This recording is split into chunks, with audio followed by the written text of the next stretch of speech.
we remain steadfast in our commitment in delivering local news that matters, stories that inspire, enriching the lives of Filipinos in the Philippines and across the globe. This is your GMA Regional TV.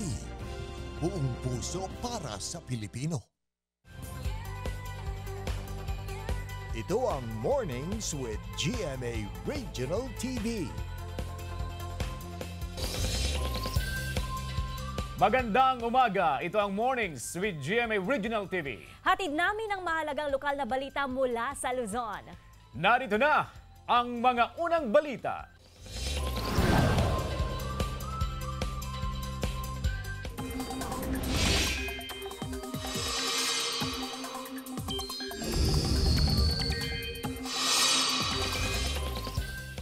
Mga kapuso, patuloy na binabalot ng lamig ng hanging amihan ang ilang bahagi ng bansa. Kaninang alas 2 ng madaling araw, naitala ang 13.8 degrees Celsius na temperatura sa City of Pines, Baguio, ang lamig. 20 degrees Celsius sa Tanay Rizal, 21 degrees Celsius sa Tuguegarao City, Cagayan, 21.2 degrees Celsius sa Basco, Batanes, habang 23.2 degrees Celsius sa Quezon City. Ayon sa Pag-asa, apektado ng amihan ang Luzon at Visayas. Shearline naman ang umiiral sa northern at eastern section ng Mindanao. Dahil sa amihan, maalon at delikado ngayon na pumalaot ang maliliit na sasakyang pandagat sa mga dagat sakop ng Cagayan Valley Region, Aurora at sa ilang baybayin na Ilocos Norte, Quezon, Bicol Region, Samar at Leyte Provinces, Dinagat at Surigao Provinces, kasama ang Siargao at Bukas Grande Islands. Base sa rainfall forecast ng Metro Weather, maayos na panahon ang mararanasan sa halos buong northern at central Luzon ngayong araw. Pero posible pa rin ang pag-uulan sa ilang lugar.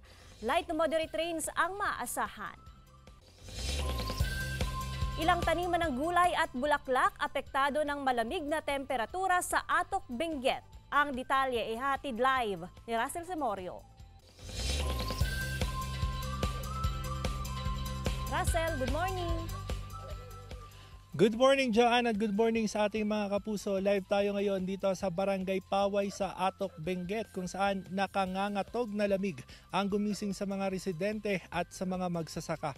Kung pabor sa mga residente o doon sa mga bumisita na umakyat dito sa lalawigan ng Benguet, itong malamig na temperatura, problema na naman ito para sa mga magsasaka, lalo't muli na namang naitala ang pagtama ng frost o andap sa kanilang mga taniman. Nakausap natin kanina ang mga magsasaka dito sa Barangay Paway at 7 sunod-sunod na araw daw naitala yung pagtama ng andap. Sa ngayon, kung makikita natin, ongoing yung pag-harvest nila dito ng repolyo na dadalhin naman o ibabiyahe sa La Trinidad Vegetable and Trading Post. Nasa 3,000 to 4,000 square meters itong kanilang taniman ng repolyo at nagsimula pa raw silang nagtanim noong Oktubre. 4 months bali yung hinihintay nila bago makapag-ani. At doon sa mga kuhang larawan ni PJ Height na isang local farmer dito sa Atok, Benguet, ay nakita na binalot talaga ng yelo ang ilang dahon ng mga pananim na gulay mula pa ng mga nakarang araw. Ilan sa mga ito ay repolyo at Chinese cabbage. Bunso dito ng pagbaba ng temperatura na dulot ng amihan. Pangamba ng mga magsasaka na masira ang kanilang mga pananim, nahahantong sa kakaunting kita dahil sa pagtama ng frost. Sa pag-ikot naman natin kanina dito sa Barangay Paway, ay malamig na tubig o hamog lang ang bumalot sa mga tanim. Sabi ng mga magsasaka, malaking bagay raw yung paglakas ng hangin para kahit papaano ay mawala yung yelo. Gayunman, nagsasagawa na ng monitoring ang Department of Agriculture Cordillera sa mga tanimang apektado ng andap dito nga sa bayan ng Atok at inaalam ng halaga ng pinsala. Tuloy-tuloy naman ang assistance na ibinibigay ng Department of Agriculture doon sa mga magsasaka para mabilis na maibenta itong kanilang mga aning produkto. At tumulong din ang mga kawani ng DA sa pag-harvest sa mga pananim ng repolyo sa bayan ng Mankayan. Kung makikita natin, CJ, Joanne, lapitan lang natin itong mga taniman nila ng repolyo. Kung makikita natin ito, basa lang siya pero talagang malamig. Hindi ako kinakabahan sa mga oras na ito pero talagang kusang nanginginig yung kamay dahil nga sa lamig. Pero kapag hindi daw mahangin, itong tubig na ito yung nagiging yelo. Kaya yun yung iniiwasang mangyari ng mga magsasaka dahil talagang masisira ang kanilang mga pananim. So bali 3 hours na magsasagawa ng harvest dito yung mga magsasaka at inaasahan nila yung 15 tons ng kanilang maaani ngayong araw. At sabi naman ng Department of Agriculture Cordillera, umabot na sa 40,000 kilos ng mga gulay ang naibenta nila sa mga institutional buyers sa labas ng rehiyon, gaya ng repolyo at Chinese cabbage. Naibenta ito sa halagang 10 pesos hanggang 15 pesos per kilo. So ongoing pa rin yung pag-harvest dito ng mga magsasaka. At dahil nakangangatog nga yung lamig dito sa Atok Benguet, iibsan muna namin ang lamig sa paghigop ng mainit na sabaw at kape. At yan muna ang latest mula rito sa Atok Benguet. Balik sa'yo, John. Maraming salamat, Russell Simorio. DA Cordillera, tuloy-tuloy ang pamamahagi ng repolyo sa mga karatig probinsya at rehiyon upang matulungan ang mga magsasaka. Narito ang report.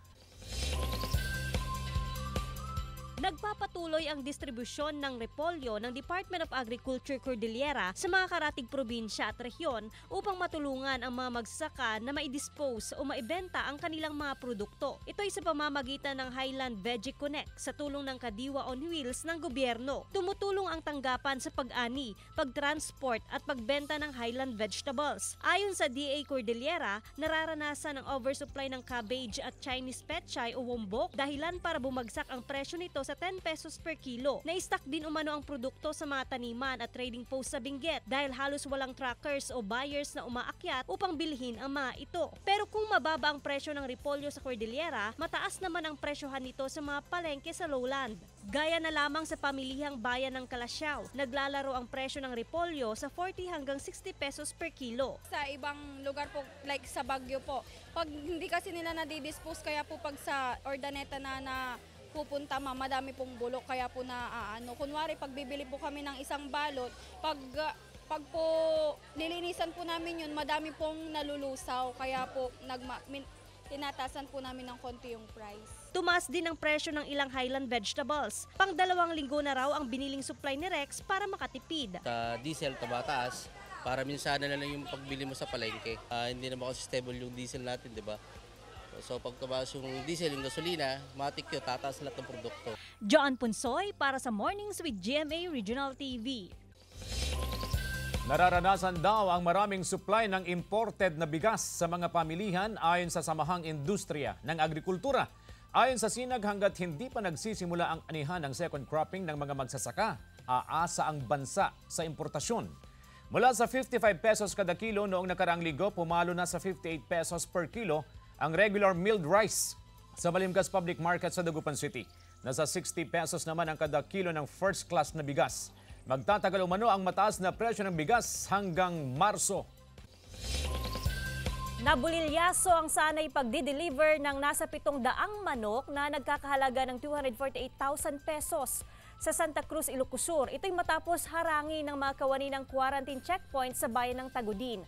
Walang may pakitang shipping permit ang mga sakay ng van at hindi rin accredited ng Animal Bureau of Industry ang ginamit na sasakyan. Sa halip na kumpiskahin, pinabalik sa Tarlac City ang sasakyan at pinagmulta na lamang ang driver ng 15,000 pesos. Signature campaign para amyendahan ang konstitusyon umabot na umano sa ilang barangay sa Pangasinan. Ang detalye sa report ni Russell Simorio. Sa ipinadalang larawan ng isang concerned citizen na hindi na nagpakilala para sa kanyang proteksyon, makikita ang kumpulan ng mga residente sa isang barangay sa Pangasinan. Binigyan naman sila ng form at pinapirma. Nakasulat sa form ang panukala na naglalayong amyendahan ang 1987 Constitution. Hindi na binanggit kung sino ang nagbigay at kung sino ang nagpapirma. Pumirma rin sa kahalintulad na form si Elena, hindi tunay na pangalan. Pinangakuan raw sila ng ayuda na makukuha sa Pebrero kapalit ng pirma. Sabi kasi nila may ayuda daw. Kailangan daw pumirma and then top mark and then yung ID daw is kailangan dalhin. Amendment revisions daw siya. Ang ilan, hindi na raw binasa ang nilalaman ng form. Ang importante raw, may matatanggap na ayuda. Yung ayuda hindi siya sinabi as pera or bigas. Ang sabi lang is may ayuda and then individual siyang ibibigay. And then on February first week or last week daw ibibigay. Sa ilalim ng konstitusyon, maaaring gamitin ng People's Initiative sa pag-amyenda ng saligang batas basta makalikom ng pirma mula sa 12% ng registered voters ng bansa at 3% ng rehistradong botante sa bawat distrito. Pero sa ilalim ng COMELEC Resolution 10650, maaaring ma-void ang signature campaign kung mapatunayang may public funds na nagamit para rito o kung tinapot ang mga tao para pumirma. Sa ngayon, hindi pa maituturing na lehitimo ang ginagawang People's Initiative dahil hindi ito nakafile sa COMELEC. As of now, premature kasi wala pa kami natatanggap na petition. Hindi kami we cannot act until and unless it will be filed in our office. Kailangan may file nila yan sa Commission and Bank, kaya Commission and Bank magdedetermine. Ayon sa isang social science professor, kailangan maipaliwanag ng maayos sa publiko ang nilalaman ng People's Initiative hinggil sa pag-amyenda sa konstitusyon. Hindi raw makabubuti kung daanin sa pamimigay ng ayuda ang pagkalap ng pirma. Pero if it is an act of deception, it's not good. It's not good. We have to be fair sa mga tao na i-explain sa kanila bakit natin kinakalap ang signature at bakit natin kailangan amyendahan ang konstitusyon. Russell Simorio para sa Mornings with GMA Regional TV. 19 anyos na estudyante mula Cagayan hinahangaan ang likhang evening gown na isinuot ng isang kandidata ng Miss Earth 2023. Atin siyang kilalanin sa report ni Ivy Hernando.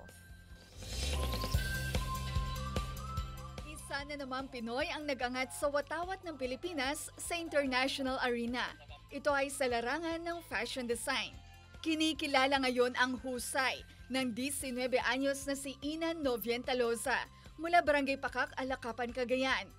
Ang kanyang ginawang gown isinuot ng pambato ng Sierra Leone sa katatapos ng Miss Earth 2023 noong Disyembre sa Vietnam. 4 na gabi raw ang ginugol ni Inan para matapos ang gown habang pinagsasabay ang kanyang pag-aaral bilang isang criminology student at tungkulin bilang SK chairman ng kanilang barangay. Bata pa lang, nakahiligan na raw ni Inan ang paggawa ng gowns mula sa kanyang Barbie dolls hanggang sa mannequin ng kanyang kapatid na sa una, itinago pa niya sa kanyang pamilya na isa siyang miyembro ng LGBTQIA+.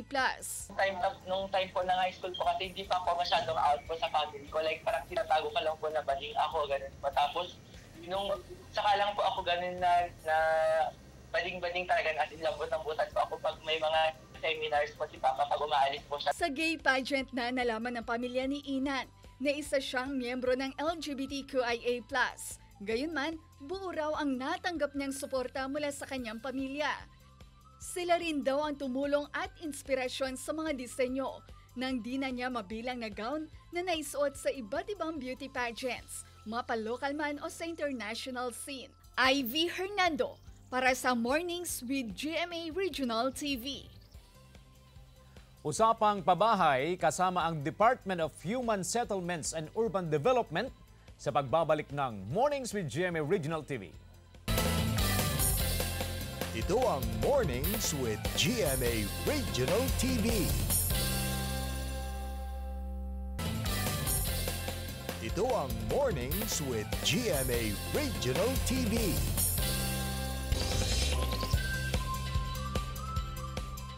Mga kapuso, sa pinakahuling tala, nasa 3.7 million na Pilipino ang itinuturing na informal settlers o walang sariling bahay. Kaya naman binuo ng gobyerno ang Department of Human Settlements and Urban Development para tutukan ang problemang ito. At kaugnay niyan at sa usapin ng pabahay, makakasama natin si Engineer Sherwin Patanao ng DHSUD. Welcome to Mornings with GMA Regional TV, Sir Sherwin. Good morning po. Naimbag ang bigat mo, sir? Naimbag ang bigat mo, sir. Galing pa kayo ng La Union, ano? Opo. Ang inyong departamento ay may oversight function sa iba't ibang sangay o ahensya ng gobyerno kaugnay sa pabahay. Ano-ano po ang mga ito, sir? Ang oversight function po namin is yung kinukan po namin yung mga ibang ahensya na dapat po magkaroon tayo ng mga programa para sa pabahay po. Para sa ating mga kapwa Pilipino na wala pong bahay. Okay. Tulad ng Sa yung mga ahensya ng gobyerno na... Actually, ang mga ahensya po natin na nakatutok ngayon sa pabahay is NHA, yung National Housing Authority. Of course, yes. Si Socialized Housing Finance Corporation. Dalawa. At saka yung dalawang institution po natin na nagbibigay ng pinansyal. Yung Siyempre, nandiyan yung Pag-ibig. National Home Mortgage at saka yung number one po natin is si Pag-ibig po. Pag-ibig Fund. Opo. Okay. Paano po yung proseso? Paano yung ugnayan ng inyong departamento doon sa mga nabanggit yung pong sangay ng gobyerno para maisakatuparan ang aim ng gobyerno na magkaroon ng pabahay ang mga pamilyang Pilipino na wala pang bahay? Ang pinaka-flagship program po natin ngayon is yung Pambansang Pabahay para sa Pilipino program. So, in short po yung 4PH. 4PH. Ang pagkakaiba po nito sa 4Ps is may H po ito. So, 4PH. 4PH. Okay. So, ang layunin po nito is makapagbigay tayo ng pabahay sa lahat po ng ating kababayan na wala pa pong bahay. So, alright. Yun po yung unang target po natin dyan. Pero ang pabahay po na ito ay hindi po libre. So, may tulong po ang gobyerno para i-subsidize lang po yung interest kung uutang po tayo sa mga financial institutions po. Okay. Kamakailan lamang ay merong groundbreaking ceremony ng pabahay program dyan sa bahagi ng Eastern Pangasinan. Opo. Dyan sa Asingan. Opo. Asingan, Pangasinan. Paano po naisakatuparan ito? Of all the LGUs in Pangasinan, Asingan po yung unang nagkaroon ng ganitong programa, tama po ba? Opo. Actually, ang Pangasinan po ang kauna-unahang lokal na gobyerno na nakapag-groundbreak po dito sa Region 1. Sa Region 1, Yun okay. po yung, kumbaga, record po ni LGU po ng Asingan, Pangasinan. Pero sa Asingan, yung unang groundbreaking ceremony na isinagawa ng inyong departamento? Katulong po si LGU po at saka sa Department of Human Settlements and Urban Development po. Okay. Paano po yung proseso na makasama bilang recipient o beneficiary ng programang ito? Para po maging beneficiaryo tayo sa Pambansang Pabahay, ang una-una pong criteria para sa isang beneficiary is dapat po wala pa po siya pang bahay. So, kumbaga first homeowner po tayo. Yun yung number one requirement. Number one requirement. Siyempre, dapat wala kang bahay. Opo. Bakit ka naman papasok sa programa kung mayroon ka ng Meron bahay? ka na pong bahay. Okay, wala kang bahay. Ang pangalawa po is dapat Pag-ibig member po siya. Alright. Qualified ako dun sa number 1 and number 2. Okay. Number 3? And number 3 po, yun, ang kwan po natin dyan is dapat po yung munisipyo po natin is nakapag-enroll na po ng Pambansang Pabahay sa Department of Human Settlements and Urban Development. Okay, so yung nagbabalak na maging recipient, dapat magpalista sa munisipyo, sa LGU po? Opo, sa lahat po ng gustong sumali sa Pambansang Pabahay na to, pumunta lamang po sila sa munisipyo ng, halimbawa po sa Asingan, may nakatalaga pong empleyado doon na mag-i-evaluate po kung kwalipikado po kayong maging benepisyaryo ng pabahay po ng Asingan. Okay. Yung speaking of Asingan, paano nagawa ng Asingan LGU yung 4PH? Nagawa po ito dahil sa layunin po ng LGU na magkaroon ng pabahay. Lahat po ng constituents po nila na wala pang bahay hanggang sa ngayon po. Dahil narinig po nila yung programa po ng Department of Human Settlements, nakipag-ugnayan po yung LGU sa amin para i-enroll po sila sa programang ito. So, doon po nag-umpisa at ang ginawa po ng LGU is kumuha po siya ng mga developer na dapat po may kapasidad o pinansyal na itayo yung pabahay nila. Paano tutulong po yung departamento ninyo? Sa isang ang tulong po ng Department of Human Settlements dito sa pabahay na ito is kami po yung magbibigay ng interest subsidy. So halimbawa po kung uutang ang isang benepisyaryo, kunyari sa Pag-ibig Fund. Pag-ibig Fund po. So halimbawa po ang presyo ng isang unit is 1.2 million. Kung hindi po siya pambansang pabahay, ang monthly po natin na babayaran in 30 years is nasa 4,000 plus po yan. Pero pag pambansang pabahay po yung pagkukunan natin ng unit, so itong mga programang ito, ang babayaran na lang po ng isang beneficiary is nasa 4,000. No. 4,000 o 8,000 dapat bayaran? Yung 8,000 po kung walang subsidiya si Department of Human Settlements.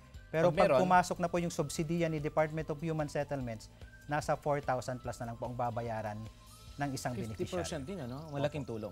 Malaking tulong po yun sa ating Okay. mga kababayan. Mensahe nyo po, engineer, sa mga kapuso natin na nanonood ngayon, lalo na yung mga nagbabalak na maging benepisyaryo ng inyong programa. Go ahead po, sir.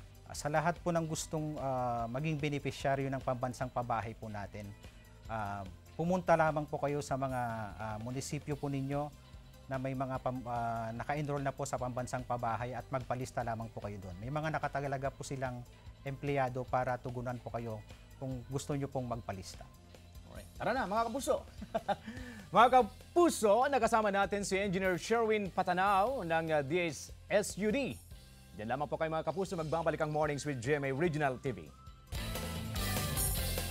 Ito ang Mornings with GMA Regional TV.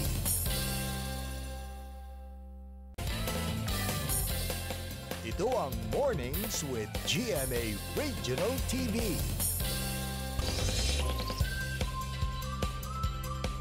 Tuloy-tuloy ang mga balita, 23 katao nasawi sa mudslide sa Colombia. Tunghayan sa Globalita. Dahil sa walang tigil na ulan sa Northwest Colombia, 23 katao ang naitalang nasawi matapos ang mudslide sa Pacific Province ng Choco. Ayon sa National Disaster Risk Management, ilang sasakyan ang natabunan ng putik habang ilang katao pa ang pinaghahanap.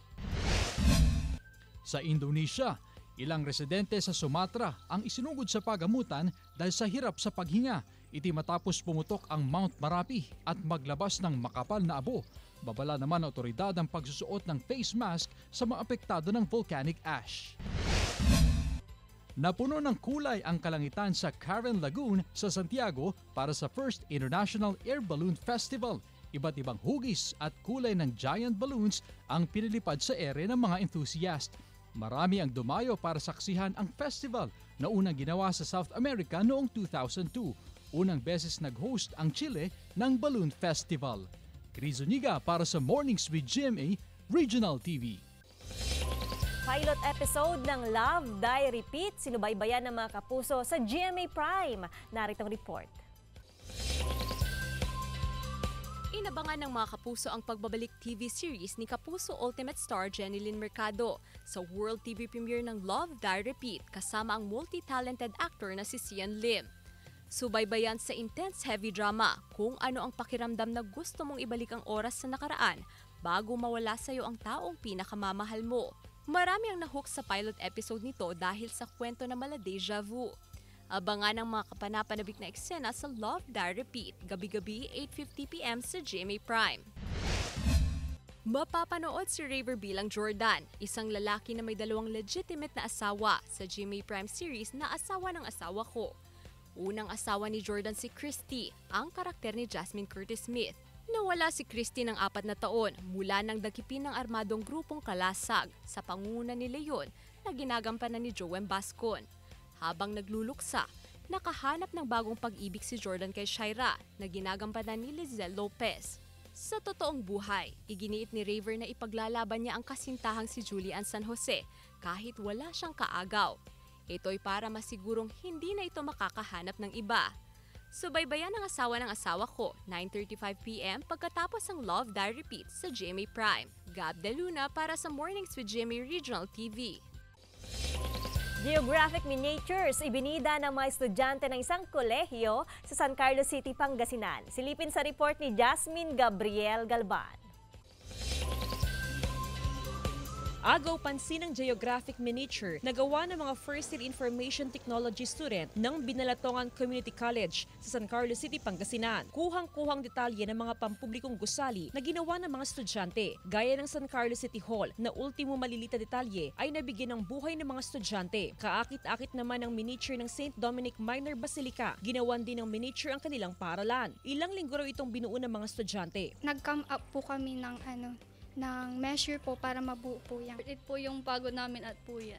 Yung mga ganito sa math kasi na-apply nila yung natutunan nila lalo na sa geometry na topic nila sa akin. Malaking bagay raw para sa BCC ang pagpapakitang husay ng mga estudyante. Nakaka-proud kasi with that they're able to express din yung creativity nila And then they have lots of ideas. Nakadisplay ngayon sa loob ng paaralan ang obra ng mga estudyante. Jasmine Gabriel Galban para sa Mornings with GMA Regional TV. Mga kapuso, gagawin naming mas inspiring ang inyong morning dahil oras na para sa ating #MorningFeels.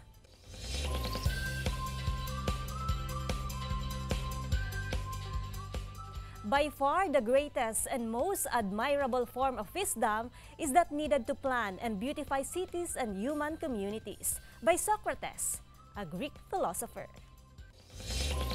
Okay, partner. Magandang pag-usapan yung 4PH ng